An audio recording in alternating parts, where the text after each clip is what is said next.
Here we are in the Piazza Grande in Arrezzo. It's a very impressive city. The walls and everything have been well restored. They've even got escalators as you can come up to the walls and the entrance.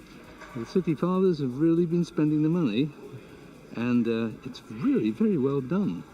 We've walked past Petrarch's house and a few other things, but I thought I'd just give you a shot of the Piazza Grande, which is the most famous square here.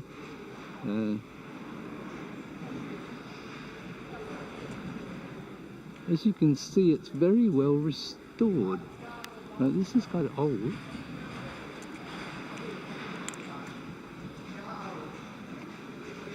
And the streets, well, not paved, they're paved with stones, but they're very well maintained.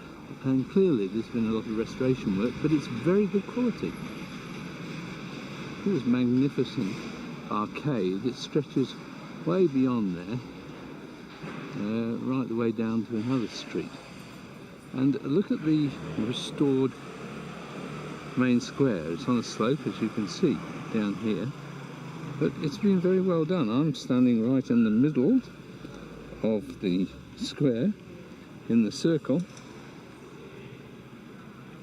But you're left with the overwhelming impression, we're here quite early in the morning, so I'm sorry the light isn't very good, that this is a place where Life is Beautiful was filmed here, of course, the town sequences. This is a place which is well worth a longer visit.